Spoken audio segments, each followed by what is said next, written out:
Star news Marathi, नवे पाऊल नवी दिशा. 50 वर्षांच्या सत्तांतरानंतर आमदार सुहास बाबर यांचे विटा नगरपालिकेत पहिलेच भावनिक भाषण. स्वर्गीय अनिल भाऊंचा ड्रेस परिधान करून विटेकरांच्या हृदयाला स्पर्श करणारं केलं भाषण. तुम्ही आपल्या कार्यक्रमासाठी हॉल शोधताय तर मग आपल्या सेवेसाठी खानापूरमध्ये सज्ज आहे कौतिका पॅलेस बँक्वेट हॉल खानापूर. लग्न समारंभ, साखरपुडा, बारशे, वाढदिवस, डोहाळे जेवण, मीटिंग, सेमिनार, भव्य हॉल, लॉन, गार्डन, निसर्गरम्य परिसर, भव्य पार्किंग आणि एकदम प्रशस्त ठिकाण. आमचा पत्ता बलवडी रोड खानापूर. संपर्क ऋषिकेश गायकवाड 9730301300. तुम्हाला सोने खरेदी करायचंय तर मग चला विट्याच्या ओम ज्वेलर्स मध्ये. विट्यातील प्रथमच सोन्याचे 100% BIS 916 hallmark jewellery showroom. HUID प्रमाणित सर्व दागिने, सोने तारण कर्ज योजना ही सुरू. तर मग एक वेळ अवश्य भेट द्या. आमचा पत्ता ओम ज्वेलर्स, सराफपेठ, बँक ऑफ महाराष्ट्र समोर विटा. संपर्क श्री भगवान ढमाले गार्डीकर, डॉक्टर विशाल शिंदे मोराळे. यांनी बघितलेलं स्वप्न त्यांच्या दुःखद निधनानंतर पूर्ण करण्याचं कसब तमाम विटेकरांनी साकार केलं आणि हे साकार करत असताना याचं बहुमोल आणि दिशादर्शक नेतृत्व केलं ते सन्माननीय आमदार सुहास भैया अनिल भाऊ बाबर यांनी. भैयांना विनंती आहे कृपया आपण आपल्या महाराष्ट्र करा.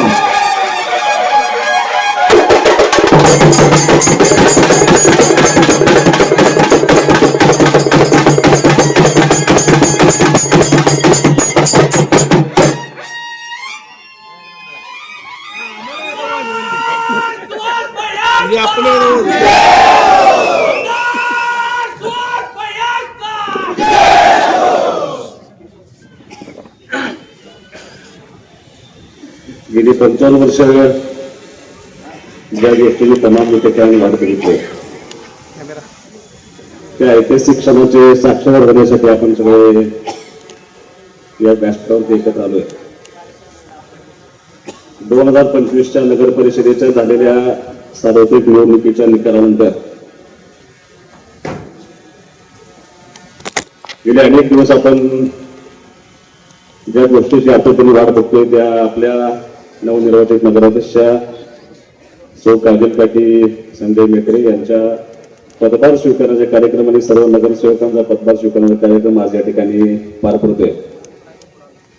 कार्यक्रमासाठी या ठिकाणी उपस्थित नगराध्यक्षा, तमाम विटेकरांनी ज्या नगरसेवकांना निवडून दिले ते सगळे 22 नगरसेवक, शिवसेना पक्षाचे जिल्हा प्रमुख आदरणीय संजय बापू भोते, ज्येष्ठ मार्गदर्शक आदरणीय पंतकाका, ज्येष्ठ नेते आदरणीय मुळीक बापू, ज्येष्ठ नेते आणि आमचे मार्गदर्शक आदरणीय बाबा बर्वे साहेब, माननीय नेते आदरणीय सुशांतराव देवकर, ज्येष्ठ नेते आदरणीय विलास बापू कदम, आदरणीय रमेश आप्पा शिकोळे, आदरणीय बाळू बापू कदम, आदरणीय तात्या कोरे, आदरणीय उत्तम बापू तोटे, आदरणीय शरदभाई शहा, आदरणीय मोहनराव दादा कदम. आता नावं कुणाची घ्यायची हा प्रश्न पडेल, कारण समोर बसलेल्या प्रत्येक व्यक्तीचं नाव घेतलं पाहिजे अशी सगळी मंडळी या कार्यक्रमासाठी उपस्थित आहे. एका गोष्टीचं बापू म्हणजे यापुढे सुहास बाबरनं अनेक मनोगत, अनेक भाषणं केलेले आहेत. म्हणजे अगदी 50,000च्या मॉब समोर सुद्धा भाषण करताना मला कधी भीती वाटली नाही. पण आज मात्र पंत काका हे भाषण या ठिकाणी व्यक्त करत असताना माझ्या मनामध्ये एक मनात कुठं ना कुठंतरी एक मनात बापू भीती 100% वाटते. कारण कधी अपेक्षित नव्हतं एवढं प्रचंड मोठं यश या अनिल भाऊंच्या पश्चात अनिल भाऊंना पार्टीने मिळवलं आणि या तमाम विटेकरांनी खूप मोठा आशीर्वाद, खूप मोठं प्रेम आणि प्रचंड मोठा विश्वास सगळ्या या पार्टीवरती ठेवला म्हटलं तरी असं काही भाव होणार नाही. मला असं वाटतं ईश्वराच्या दारात प्रत्येक गोष्ट प्रायोजित केलेली असते. फक्त आपण त्या गोष्टीचं कुठं ना कुठं तरी निमित्त मात्र असतो. आज व्यासपीठावरती बसलेली सगळी मंडळी ज्या विजयी रथाचे ते सगळे विजयी रथावरती ज्या आरोहण तुम्ही झालाय, खऱ्या अर्थानं जे लोकांचे आभार मानले पाहिजे. खऱ्या अर्थानं या विजय रथाचे सारथ्य कोणी केलं असेल तर समोर बसलेला प्रत्येक व्यक्ती, या शहरातला प्रत्येक मतदार, या सगळ्या लोकांनी ह्या विजय रथाचं सारथ्य केल्यामुळे आपण या ठिकाणी पोहोचू शकलो असं म्हटलं तरी काय वाव होणार नाही. म्हणजे निवडणुकीच्या निमित्तानं अनेक प्रचाराची भाषणं झाली असतील. त्या प्रचाराची भाषणं आणि आत्ताचं मनोगत त्याच्यामध्ये त्या भावना खूप वेगळ्या आहेत. त्याच्या पाठीमागच्या ज्या आजपर्यंतच्या 50-55 वर्षांमध्ये ज्या अनेक लोकांचा त्याग आहे, ज्या अनेक लोकांचं समर्पण आहे, त्या अनेक लोकांच्या कुटुंबाच्या भावना त्याच्या पाठीमाग आहेत. जी अनेक लोक ह्या शहरामध्ये गेली 55 वर्ष पिचून राहिली होती. ज्या 55 वर्षामध्ये ह्या शहरातल्या अनेक लोकांच्यावरती अन्याय झाला होता, त्या सगळ्या लोकांच्या भावना या मतपेटीच्या माध्यमातून तुमच्यापर्यंत आल्या आणि तुम्ही या विजयामध्ये त्या ठिकाणी यशस्वी झाला. तुम्ही आता त्या विजयाचं तुम्ही आज त्या रथावरती आरूढ झाला असं म्हणलं तरी वाव होणार नाही. जगात कुठलीही इमारत एका दिवसात तयार होत नसते. ती इमारत तयार होत असताना त्या इमारतीचा नकाशा बनवावा लागतो, त्या इमारतीचा पाया खंडावा लागतो. त्या इमारती उभा करत असताना प्रत्येक वीट ही काळजीपूर्वक उभा करायला लागली असते.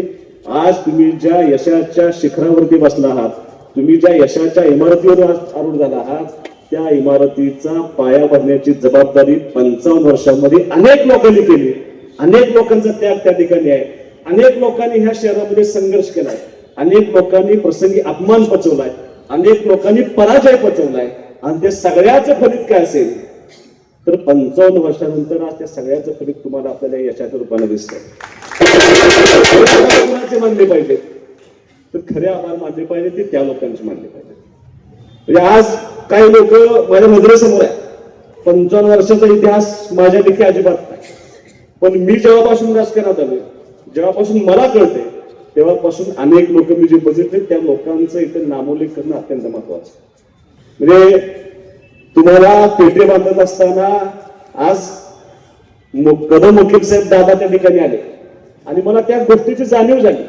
आज तुम्हाला आम्ही विजयाचा पेटा बांधतोय, पण एक काळ असा होता की समोर पराभव दिसत असताना बलाढ्य शक्तींच्या विरोधात लढण्याचं काम त्या मंडळीने त्यावेळेला केलं होतं. लक्षात त्याचं योगदान तुम्हाला काढता येणार. तुम्हाला सांगायचं कारणच आहे अनेक लोकांचा त्याग आहे. मी त्या कुटुंबांची आता परत नाव घेणार नाही. मी माझ्या निवडणुकीच्या निमित्तानं सगळ्या लोकांचे त्या कुटुंबांची नावं घेतले.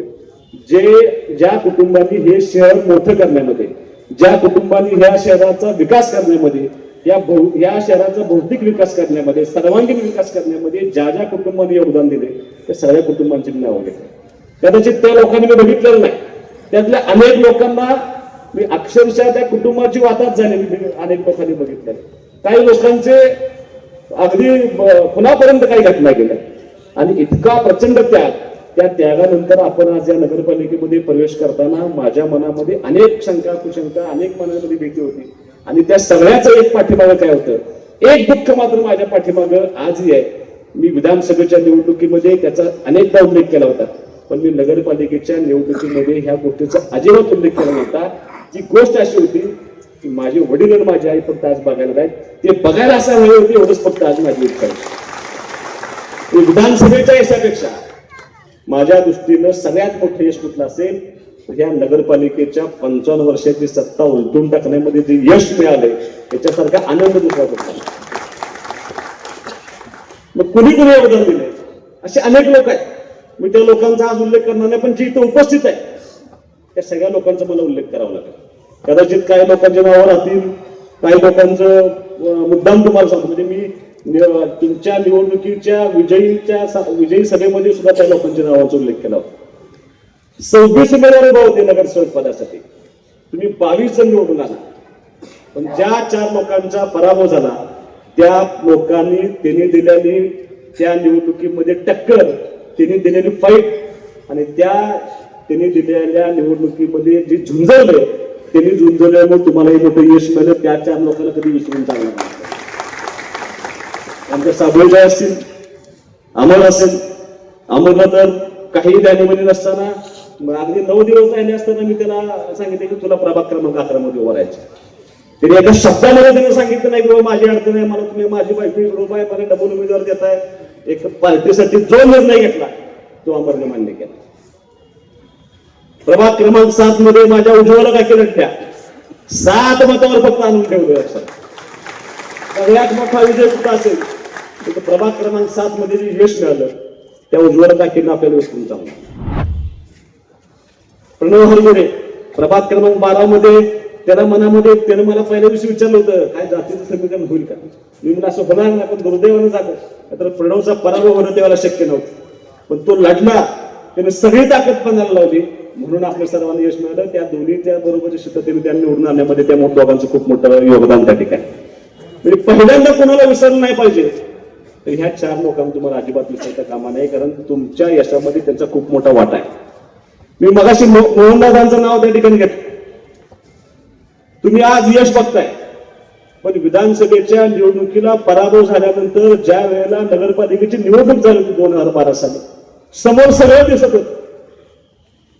काही टिकावं लागणार नाही अशी अवस्था होती, पण त्यावेळेला सुद्धा दादा लढणार आहे एवढ्या एका याच्यावरती त्यावेळेला आमची सविताजी लढली, आमचा राजूभाई जाधव लढला, आमचा समीर कदम लढला, आमचा अमोल मंडळी लढला. ही सगळी मंडळी यांचं योगदान. आज त्यांनी एका शब्दानं मला उमेदवारी मागितली नाही, त्यांनी सांगितलं तुम्ही जो निर्णय घ्याल तो आम्हाला मान्य आहे. काही उमेदवार थांबले, बॉबी आमचा अविनाश थांबला, शरद गायकवाड आमचा थांबला. अशी अनेक मंडळी आहेत की ज्यांनी ह्या पार्टीसाठी प्रसंगी आपल्या सगळ्या, कारण आता ह्याला विजय दिसत होता, विजय दिसत असताना सुद्धा ह्या मंडळींनी प्रसंगी माघार घेतली. आणि या सगळ्या मंडळींचं योगदान तुम्हाला, अतुल कदम आमचा थांबला, त्या सगळ्या मंडळींचं योगदान तुम्हाला विसरू देणार नाही. विधानसभेच्या निवडणुकीला 1 वर्ष होऊन गेलाय. त्या विधानसभेच्या निवडणुकीला अनिल भाऊंच्या पश्चात, एखाद्या नेतृत्वाच्या पश्चात माझ्यावरती विश्वास ठेवून या शहरातल्या अनेक लोकांनी आपल्याला मदत करण्याची भूमिका घेतली. विलास बापूंसारखा माणूस, जो माणूस ती पार्टी उभा करण्यामध्ये 40-50 वर्ष ज्या माणसाने खर्च केली, त्या माणसाने कसल्याही अपेक्षेशिवाय सुहास बाबरवरती त्याच्या पार्टीवरती विश्वास ठेवून आपल्याला पाठिंबा दिला. त्यांचं आपण योगदान कधी विसरता कामा नये.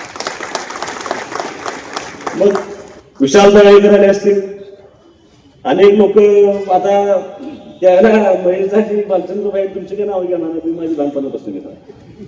बालचंद्रबाई फक्त शरीरालाच तिकडं होत, कुठे गेला, त्यामुळे बाकी कोणाची नावं घेणार नाही. पण अशा अनेक लोकांचं योगदान हे आपल्याला नगरपालिकेच्या पदभार स्वीकारताना आपल्याला प्रत्येक गोष्टीची जाणीव असली पाहिजे.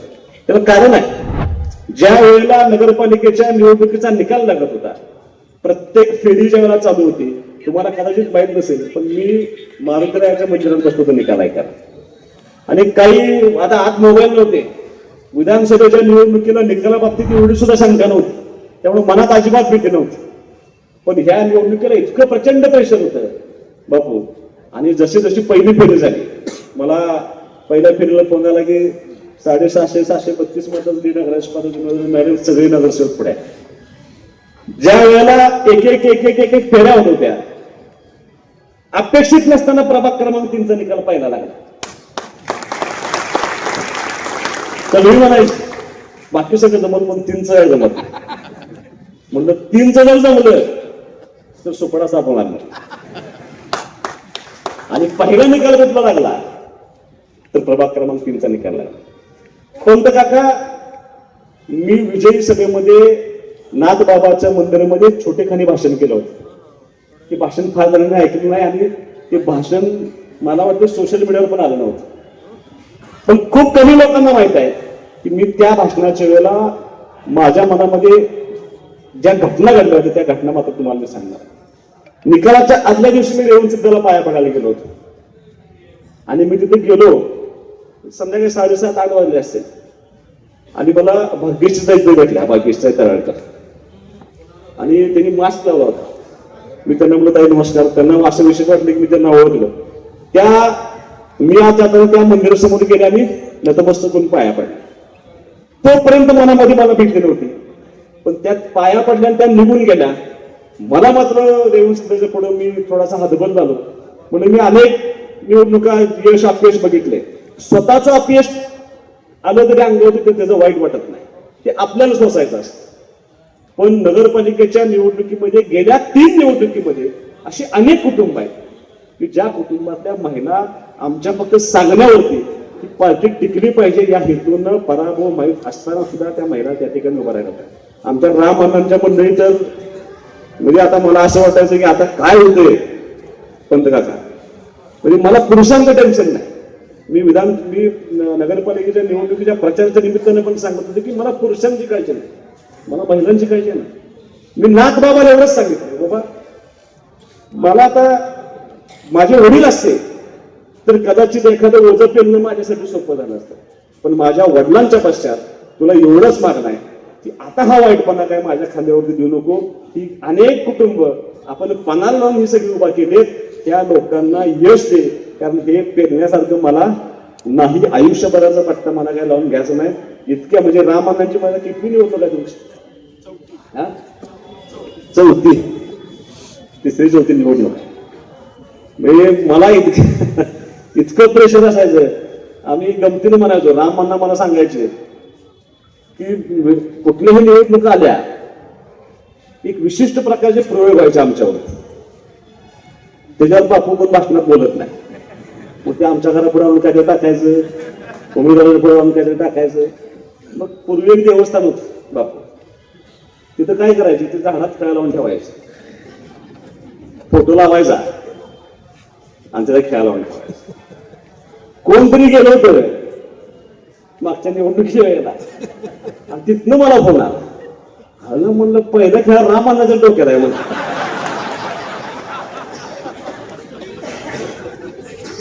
आज भरा गेलं रामानं म्हणलं किती वेळेस आमचा खेळा काढायचं बघायला व्हायचं.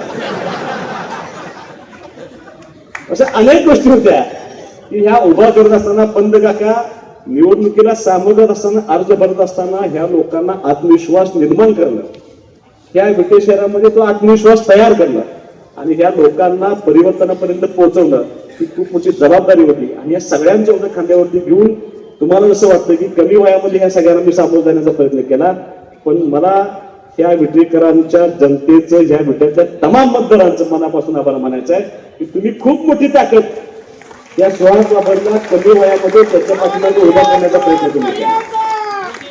त्यामुळे तुम्हाला विनंती आहे, निकाल लागला, मी पूर्ण फेऱ्या झाल्याशिवाय मी अजिबात गुलाबात आलो नाही. ज्यावेळेला 4थी फेरी पूर्ण झाली, ज्यावेळेला विजय पक्का झाला, त्यावेळेला मी ते मारुतीरायाच्या मंदिरात आम्ही सगळे बाहेर पडलो. पण पंत काका हे सांगण्यासारखं नाही, पण मी मुद्दाम तुम्हाला सांगतो, सगळे गुलाबात होते. पण उज्ज्वला काकींचा रोहित, अमर आणि प्रणव ही 3 माणसं माझ्या बरोबर नव्हतं, पण मी गुलाबात गेलो नव्हतो, कारण त्या ठिकाणी त्यांचं योगदान होतं. त्या तिघांनाही बरोबर घेतलं, साबळेंना बरोबर घेतलं आणि मगच आम्ही त्या ठिकाणी गुलाबामध्ये जाण्याचा निर्णय घेतला. पहिला आमदार असेल ज्या मी अमोलदादाला खात्यावर घेणं म्हणजे बट नॅचरल आहे, पण पहिला आमदार असेल की अमर शिकवे माझा मित्र पण आहे आणि माझा कार्यकर्ता पण आहे. तो आल्या आल्या त्याला खांद्यावर घेऊन नाचलेला पहिला आमदार मी यायला लक्षात घेतो. पण त्यांचं सगळ्यांचं योगदान, त्यांचं सगळ्यांचा त्याग मला माहित आहे. मिरवणुकीला आपण ज्यावेळेला निघालो होतो त्यावेळेला कदाचित तुम्ही सर्वांनी गुलालामध्ये तुम्हाला चेहरे ओळखले नसतील. तुम्हाला लोक पेढे भरवत होते, तुम्हाला लोक ओळखत होती, तुम्हाला लोक हार घालत होती, तुम्हाला लोक बुके देत होते, प्रचंड लोक त्या ठिकाणी आनंद साजरा करत होती. पण मी अशी लोक बघितले की जी लोक ह्या ठिकाणी तुम्हाला हार घालत असताना, मान खाली घालून करताना, त्यांचे आनंद अश्रू लपवताना मी काय लोक बघितले लक्षात. तुम्हाला हे सांगायचं कारण हेच आहे की इथून पुढच्या काळामध्ये जेव्हा तुम्ही कारभार करणार आहे, कारभार करत असताना ह्या सगळ्या लोकांच्या बरोबर ह्या जी लोक रडले ना तुमच्यासाठी, ज्या लोकांनी आनंद अश्रू ढाळले, जी लोक घाई मोकळून रडले त्या विजयानंतर, त्या लोकांचा मान सन्मान राखण्याची नैतिक जबाबदारी कोणाची असेल ती तुमच्या खांद्यावरती येऊन पडलेली असते. एवढं सोपं नाही. एवढ्या 55 वर्षाच्या प्रदीर्घ सत्तेला हादरा देऊन आपण बाजूला करणं आणि इथपर्यंत यश मिळवलं, म्हणजे 2 नगरसेवकात म्हणून ज्या पार्टीची चेष्टा केली त्या 2वर अजून एक 2 लावला त्या लोकांनी आणि 2च्या 22 झाले. इतकं मोठं यश एवढं सोपं नसतं. त्या यशामध्ये अनेक लोकांचा त्याग आहे. तुम्हाला माझी विनंती आहे, कदाचित तुम्ही बघितलं असेल, अनेक लोक काजल काकींना कोण वहिनी म्हणतं, कोण ताई म्हणतं. मी एकटाच काजल काकी म्हणतो. त्याला कारण आहे, 2 गोष्टींचा उल्लेख मी या ठिकाणी करणार आहे. तुम्ही मला अशा पोशाखामध्ये कधी बघितलं नसेल. बंद करा. हा माझ्या वडिलांचा पोशाख आहे. या प्रसंगी तरी आपला वडील त्या निमित्तानं कुठंतरी असावा, काही हेतून मी असले कपडे घातले. आणि दुसरं, तुम्ही माझ्या आईचा चेहरा बघा आणि तुम्ही काजल काकींचा चेहरा बघा.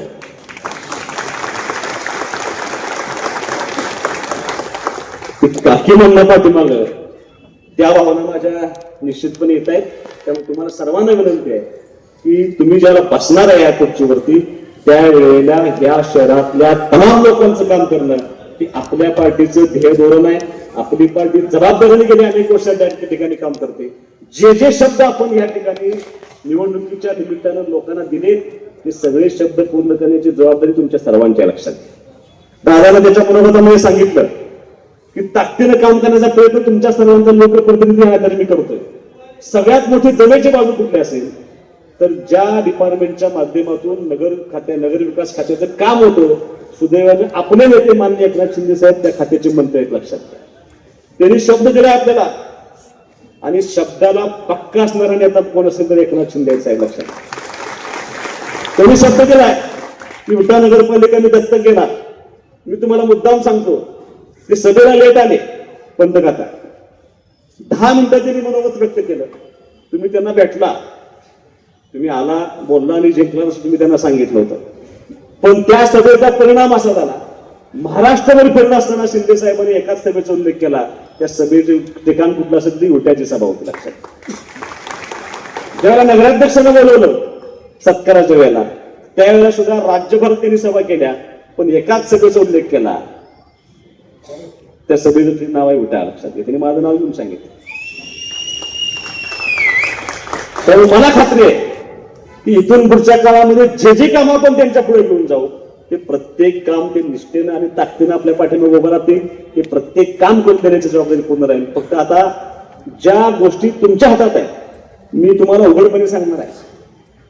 म्हणजे माझा काय तुमच्यावरती अजिबात, मी तुम्हाला रोज काय म्हणून निघून तुमच्या मागे उभं राहणार. तुम्हाला काम करण्याची मोकळी काय, ती मोकळी म्हणजे पंत काका म्हणायची की बाबरांच्या पार्टीमध्ये सगळ्यात मोठा वीक पॉईंट काय असेल तर प्रचंड लोकशाहीचं पार्टी चालते. आणि पुढच्या पार्टीत सांगायची काय तर हुकुमशाही चालते. तर ती हुकुमशाही मोडून आपण त्या ठिकाणी लोकशाहीच्या मार्गात आलो.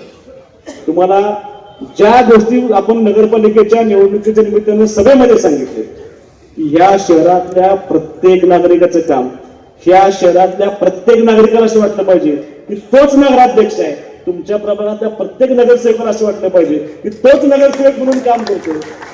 एवढा प्रचंड आत्मविश्वास, अजिबात दडपशाही न करता, कसलाही राग मनामध्ये न करता, नगरपालिकेच्या निवडणुकीचा निकाल लागल्यानंतर आपल्यातलं शत्रुत्व संपलं हे ग्रहित करून कुणावरती सुद्धा आक्रश धरू नका, कुणाला वाईट म्हणू नका. या शहरातला कुठलाही सामान्य नागरिक आजपर्यंत या नगर परिषदेमध्ये दहशती बगैर अगदी खोड्या मनानं आज सगळ्यात त्या माणसाने प्रवेश केला नाही. आज ही सगळी मंडळी नगरपालिकेमध्ये आली पाहिजे, तुमच्यापर्यंत पोहोचली पाहिजे, त्यांचं काम तुम्ही ऐकलं पाहिजे, त्यांचा मान सन्मान तुम्ही राखला पाहिजे. एकाही सामान्य नागरिकाला तुमच्याकडनं उलट उत्तर जाता कामा नये. ही जबाबदारी तुम्हाला त्या ठिकाणी सर्वांना पार पाडावी लागेल. आलेला प्रत्येक नागरिकाचा सन्मान करणं, त्या माणसाचं काम करणं, ही जबाबदारी तुम्हाला सर्वांना एकत्रितपणे 22 लोकांना आणि काकींना तुम्हाला अत्यंत प्रामाणिकपणे पार करून पाहिजे मला विनंती आहे. मी नगरपालिकेच्या निवडणुकीला शब्द दिला लोकांना, इथून पुढच्या कुठल्याही कामामध्ये या नगरपालिकेमध्ये सर्वसामान्य नागरिकांकडून अजिबात कुठलाही पैशाचा व्यवहार होणार नाही. हा मी अभिवचन या निमित्ताने दिले. ते अभिवचन तुम्हाला पाळावं लागेल. तुम्ही मला सांगा तुमच्या अडचणी प्रसंगी मी माझ्या एखाद्या गुंतवणूक बरं, आमच्या गुंत्याला रेट नाही कारण आमचं काय अगदी आहे, कुठत नाही. त्यामुळं त्या अजिबात अपेक्षा तुम्हाला त्या नगरपालिकेच्या तुमच्या 5 वर्षाच्या कार्यकाळामध्ये करायच्या नाहीत. निदर्शनास आलं तो जो शब्द मी दिला होता तो शब्द मी आजही पूर्ण करणार हा माझा प्रतिनिधी तुम्हाला सर्वांना शब्द आहे. मी पंचायत समितीमध्ये काम करत असताना एक माझं भावनिक नातं होतं. कदाचित माझं अख्खं लहानपण पंचायत समितीच्या क्वार्टरमध्ये गेल्यामुळे एक भावनिक नातं होतं. मी पंचायत समितीला निवडून आलो त्यावेळेला पंचायत समितीला मी मातृस्थानी मांडलं होतं. लक्षात ती पंचायत समिती माझ्या माते समान मानत होतो. ती जिल्हा परिषद मी माते समान मानत होतो. पंचायत समितीला जिल्ह्यात सगळ्यात जास्त मतांनी निवडून आलो होतो. जिल्हा परिषदला जिल्ह्यात सगळ्यात जास्त मतांनी निवडून आलो होतो. त्या दोन्ही ठिकाणी अत्यंत प्रामाणिकपणे काम केल्यामुळं विधानसभेला सुद्धा जिल्ह्यात सगळ्यात जास्त मतांनी मी निवडून आलो होतो. तुम्हाला माझी विनंती आहे की जोपर्यंत हे भावनिक नातं तुमचं आणि नगरपालिकेचं होत नाही तुम्हाला सुद्धा नगरपालिका तुमच्या मातृस्थानी मानावं लागेल. इथं प्रत्येक निर्णय प्रत्येक काम हे समाजहिताचं करण्याची जबाबदारी तुम्हाला घ्यावी लागेल. ते बॉन्डिंग ती भावनिक नातं तुमचं आणि नगरपालिकेचं व्हावं एवढी अपेक्षा मात्र मी या निमित्तानं 100% करणार आहे. आता मी सगळंच नगरसेवकांना नगराचं सांगणार असं नाही. आता पंतप्रधान सगळ्या नगराध्यक्षांच्या सत्कारच्या कार्यक्रमाला आणि पदभाराच्या कार्यक्रमाला शिवून सगळ्यांना बोलवलं. आम्ही काय बोलवलं नाही. आम्ही प्रशासकीय लोकांचा मान सन्मान राखणं हे सुद्धा आपलं काम आहे. ते राखावं अशी माझी अपेक्षा आहे. कारण मी आमदार असून सुद्धा आज तागात कुठल्याही अधिकाऱ्याचा त्या ठिकाणी अपमान व्हावा अशी भूमिका मी कधी घेतली नाही. पण त्यांच्यावरती आपला वचक सुद्धा असावा, त्यांच्यावरती आपला धडक सुद्धा असावा ही भूमिका तुम्हाला सर्वांना ताकदीने घ्यावी लागेल. कारण तुम्ही अधिकाऱ्यांसाठी नाही तुम्ही ह्या शहरातल्या सर्वसामान्य माणसांसाठी आहात. ती भूमिका तुम्हाला घ्यावं लागेल मी तुम्हाला मुद्दाम सांगणार आहे. आता काही केडरची लोक आहेत, काही बिना केडरची लोक आहेत. आता जुन्या सवयी सगळ्यांनी सोडल्या पाहिजेत. आता माईक मला असं वाटतं एक ना एक केबिन पर्यंत आवाज जात असेल माझा. सगळ्या अधिकाऱ्यांना माझी विनंती आहे जे केडरवरचे असतील जे कॉन्ट्रॅक्ट बेसिसवरचे असतील तुमच्या बाबतीत तक्रार येता कामा नये. जेवढा अधिकाऱ्यांच्या बाबतीत चांगला आहे तेवढा अधिकाऱ्यांच्या बाबतीत सगळ्यात वाईट कोण आमदार असेल तर तो सुहास बाबर आहे. लक्षात. आणि दुसरं काय मला तुम्ही फसवू शकत नाही.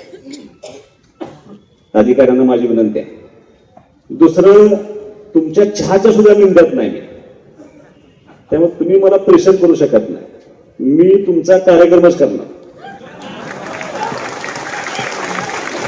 पण काही ज्या जुन्या सवयी इथल्या होत्या त्या इथल्या सवयी तुम्हाला कदाचित पचायला जड जाईल. हळूहळू नाही आजच मोडायच्या आजच.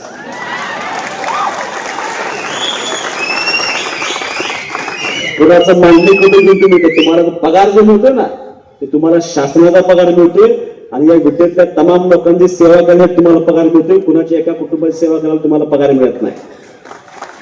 तुम्ही सेवा करायची आहे, तुम्ही तुमचं कर्तव्य करायचं आहे ते या गुट्टे शहरातल्या सामान्य नागरिकांसाठी कर्तव्य करायचं ह्याचं बाण ठेवून काम करायचं. कारण प्रचाराला जात असताना अनेक लोकांनी सांगितलंय घरकुलातले पैसे घेतल्यावर सुद्धा महाभाग आहेत काहीतरी या ठिकाणी नगरपालिकेत. इथंपर्यंत ठीक होतं. शौचालयाचे पैसे पण घेतले. आता ह्याच्यापेक्षा खाली उतरणार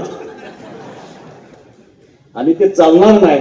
इथून पुढे एक जरी तक्रार आली तर त्या तक्रारीचा उहापोह केला जाईल आणि संबंधित कर्मचाऱ्याला संबंधित अधिकाऱ्याला त्याची शिक्षा मिळेल. ती शिक्षा मिळू नये तुमचं काम आहे त्या ठिकाणी काम करणं. आणि जर आत्ताच प्रेशर वाटत असेल तर मला सांगा 16 तारखेला आचारसंहिता संपली महापालिकेची की तुमच्या इच्छेनुसार सोयीनुसार तुम्हाला त्या ठिकाणी पोच केलं जाईल. म्हणजे मी फक्त निवडून आलेल्या नगरसेवकांना बोलणार आणि तुम्ही ऐकून घ्यायचं चालणार नाही. कारण प्रशासन आणि पदाधिकारी ही रथाची 2 चाकं असतात. एका चाकानं खचून जाऊन चालत नाही, चुकीचं वागून चालत नाही. दोघांनाही त्या ठिकाणी समान काम करावं लागतं. ही जबाबदारी तुमच्या सर्वांची तुम्ही घ्यावी अशी अपेक्षा मी या ठिकाणी पूर्ण करणार आहे.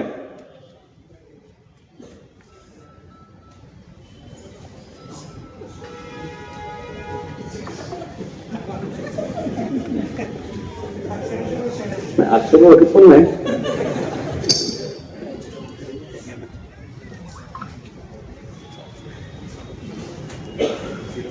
तर बोलायला नाही पाहिजे. पण आमच्या तरुण मुलांची फार इच्छा आहे.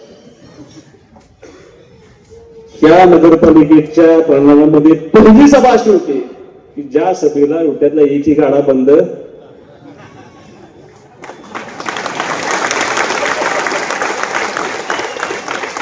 आणि मी तुम्हाला मुद्दाम सांगतो की तुम्ही पदभार स्वीकारण्याआधी सुद्धा मी संबंधित त्या ज्या गाड्यांचं आपल्याला पुनर्वसन करावं लागणार ते सगळ्या लोकांना बोलून घेतलो आणि त्यांना एका भाषेत सांगितलं, तुम्ही मनामध्ये भीती बाळगू नका, मनामध्ये शंका बाळगू नका की तुम्ही मत दिलं नाही मग आता सुहासबाबू काय म्हणेल. सुहासबाबूला चहा पाजलाय त्यांना का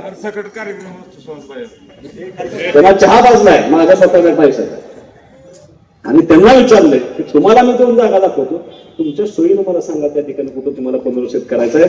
म्हणजे हे सांगण्याचा उद्देश एवढाच आहे की समोर बसलेल्या सगळ्या लोकांनी तुम्ही कुणाच्या बाबतीत चुकीचं अजिबात न वागता शांतपणे प्रामाणिकपणे काम करण्याची जबाबदारी तुमची. 5 वर्ष तुम्हाला त्या ठिकाणी काम करायचं आहे, ते काम तुम्ही प्रामाणिकपणे करा अशी अपेक्षा ठिकाणी व्यक्त करतो. मी जाताना एवढंच सांगतो की नगरसेवकांनी तुमच्या प्रभागामध्ये सतत भेटत राहिलं पाहिजे अशी माझी अपेक्षा आहे. प्रत्येक प्रभागामध्ये महिन्यातनं एक मीटिंग व्हावी तुमची आणि तुमच्या प्रभागाला मी सीओ साहेबांना सांगतो की एक नोडल ऑफिसर तुम्हाला दिला जाईल जो त्या तुमच्या मीटिंग मध्ये ज्या लोकांनी तक्रारी मांडली त्या तक्रारीचं काम झालं की नाही त्याचा पाठपुरावा करण्याची जबाबदारी संबंधित नोडल अधिकारी नोडल ऑफिसर ते घेईल आणि प्रभागामध्ये तुमचा संपर्क पाहिजे. त्या प्रभागातील सगळी कामं मत दिलेलं असू द्या नसू द्या तसलं काय बघायचं नाही. ते बघत नाही म्हणून आपण 2004 ला 12,000 मतांना मागवतो ते आज विजयापर्यंत पोहोचले. 22 नगर सेवकांना आणि या प्रत्येक माणसाचं काम करण्याची भूमिका तुम्ही घ्यावी अशी माफक अपेक्षा मी त्या निमित्ताने व्यक्त करतो. टीका टिप्पणी करण्यापेक्षा हे तुमचा कारभार हा अगदी पारदर्शकपणे विटे शहरातल्या कुठल्याही माणसाला त्रास न होता कसलीही दडपशाही न पाळता तुम्ही अत्यंत प्रामाणिकपणे हे काम करावं अशी माफक अपेक्षा मात्र मी या निवडणुकीच्या निमित्तानं तुमच्या सगळ्यांच्या विजया निमित्तानं करतो आणि तमाम विटेकरांच्या वतीनं अपेक्षा व्यक्त करतो की चांगलं काम ज्या पद्धतीनं मी पंचायत समितीने गेल्यानंतर पंचायत समिती राज्यात पहिली आली होती, झडपीने गेल्यानंतर झडपी राज्यात पहिली आली होती, तशी माझी अपेक्षा या ठिकाणी आहे की एका फक्त स्वच्छतेच्या बाबतीमध्ये नाही तर महाराष्ट्राला हे वाटेल राज्यामध्ये नव्हे तर देशामध्ये सगळ्या कारभारामध्ये नगरपालिका विटा शहराची 1 नंबरला असेल असं काम तुम्ही करावं अशी अपेक्षा मी या निमित्तानं व्यक्त करतो. हे काम आमच्या सर्वांच्या म्हणजे भटेकरांच्या माझ्या सगळ्यांच्या अपेक्षा त्या तुमच्यावरती खूप आहेत. त्या अपेक्षांचं ओझं आपल्यावरती प्रचंड आहे. त्या अपेक्षांचं ओझं तुम्ही पूर्ण कराल. बाकी तुम्हाला अत्यंत मनपूर्वक शुभेच्छा. सगळ्या 22 नगरसेवकांना शुभेच्छा आणि इथून पुढे चांगल्या पद्धतीने काम करावं अशी अपेक्षा देखील व्यक्त करतो. कारण तुम्हाला एवढंच सांगतो की असे अनेक चेहरे पाठीमागे तुम्ही जर कदाचित तुमचे त्यांचे रोजचे संबंध नसतील पण उभा राहिलेले असे अनेक मुलं आहेत. म्हणजे आमचा कपूराजी मागे उभा राहिला तुम्हाला पटणार नाही पण ते कशात नसतो तुम्हाला पुढे दिसणार नाही. आता विजयराव इथे उभा आहे, बच्चू हेमंतराव पुढे तुमच्या अप्रोक्ष अशी अनेक मंडळी काम करत होती ज्या आपल्या ठिकाणी दुसऱ्या शिरीषराव असे अनेक लोकांचे राजू कदाचित तुम्हाला माहित नसेल तुम्ही 1 वाजता जाऊन झोपला असाल पण ही मंडळी झोपलेली नव्हती लक्षात घ्या. निवडणूक लागली संपष्टपर्यंत ह्या सगळ्यांचा मान सन्मान त्या गावातल्या प्रत्येकाचं काम सामान्यातल्या सामान्य नागरिक तुमच्यापर्यंत आला पाहिजे. त्याच्या मनामध्ये कसलीही भीती नगरपालिकेमध्ये राहिली नाही पाहिजे. हे काम तुम्ही सर्वांनी करावं अशी अपेक्षा करतो आणि विटेकरांना एक आवाहन करतो एकदा सहज येऊन जावं नगरपालिका. तर असे अनेक लोक मला कालपासून भेटलेत. खानापूर आटपाडी विसापूर सरकारचा लोक मला भेटले या कार्यक्रमापूर्वी मला अशा अनेक लोकांनी मला सांगितलंय की आज तक आम्ही नगरपालिकेत आल्यावर नाही. किमान 50% लोक तसे असतील किमान 50% शहरात. तर माझं तुम्हाला एकदा विनंती आहे की तुम्ही बसाच. शहरातल्या तमाम लोकांना विनंती आहे तुमचं काम असू द्या जर नसू द्या या आठवड्याभरात एकदा सगळी फिरून जावं नगरपालिका लोकांना सन्मानाने या ताकदीने या.